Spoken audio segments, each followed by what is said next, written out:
Okay, let's unpack this. Today, we're diving into something pretty fascinating, maybe a bit unsettling too. It's this paradox, right? How we look at things people do in private versus, out in the open. And the sources we've got today, they make a comparison that, well, it really challenges how you might usually think about this stuff. Exactly. So our deep dive is pulling from this piece called The Paradox of Public and Private Transgressions.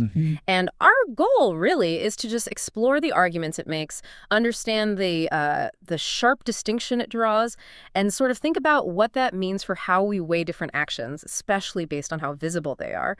We'll touch on the main figures the source uses, P Diddy, and a TV director linked to a show, kind of like Shameless. Okay. But, and this is important, we're just presenting the viewpoints from the source. We want you to think critically about what it's saying, not necessarily take it as our view. Right. Critical thinking is key here. And the source, wow, it doesn't waste any time getting your attention. It kicks off with this almost satirical line. It just states, P. Diddy is innocent. And, my first thought was, hold on, how? Especially when, as the source itself points out, we tend to cancel anyone who throws a party with too much baby shampoo.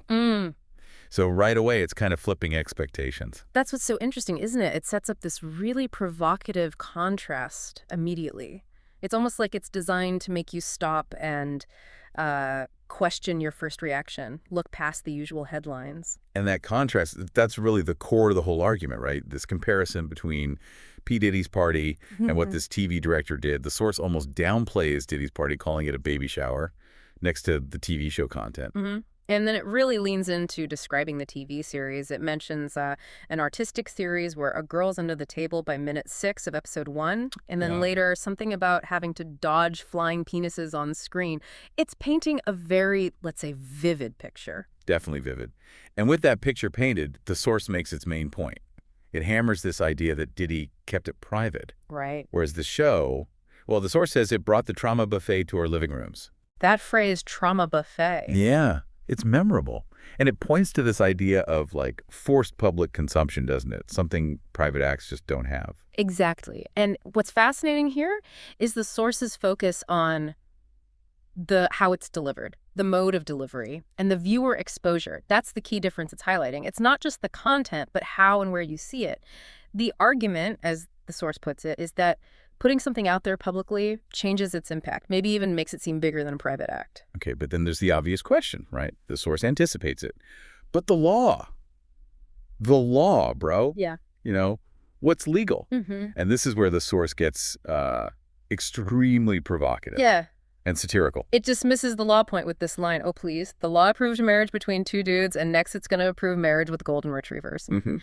Now, again, we have to stress, this is the source's viewpoint. It's using hyperbole. Definitely hyperbole. But it makes you stop and think, doesn't it? Yeah. It's poking at this idea that maybe legal or moral lines aren't as fixed as we think, to kind of shift focus onto what it sees as the bigger issue. It forces a reaction, for sure. Using an extreme example like that pushes the discussion. Yeah. Makes you question maybe the consistency of how we judge things legally versus socially. And then it doubles down with that fake news report thing. Oh, right. Yeah. The source describes this sarcastic overlay. Breaking. Man who partied with adults in private house worse than director who mentally scarred entire generation via streaming services. And that really raises an important question, doesn't it, about how we perceive severity. Are we kind of conditioned, maybe unconsciously, to see private acts differently, perhaps more harshly sometimes than stuff broadcast to millions? The source implies there's some deep conditioning going on. And it gets even more specific on that public impact. It asks this pointed question. How old was the girl who didn't enter Diddy's house, but entered our minds through 4K resolution and parental Netflix accounts? Yeah. It's not just being edgy there. It's highlighting how pervasive media is now, high def, right in your home, suggesting that even controls like parental settings maybe can't shield you from stuff that really sticks because it's so visually powerful and everywhere. So what does this mean for us, for you listening? How do we handle all this information according to the source? It's a challenge. Well, if we connect this to the bigger picture, it's really the source's critique of just how much media influences everything. It's bigger than just one show or one party. It's about this whole environment we're in, filled with easily accessible, super high quality content, and the potential, maybe hidden long-term effects of that on all of us. The source seems to think we might be focusing on the wrong things. Yeah, it really ties it all up in this final challenge. It asks, how many P Diddy's are out there? And how many were created by films, porn, and stupid freedom? Heavy question. Right? And then there's that darkly funny closing line from the source's sidekick. Diddy didn't direct that episode, but maybe he should. At least we'd have better music. And it just ends with, wake up, people. Very blunt. Leaves you with a lot to chew on.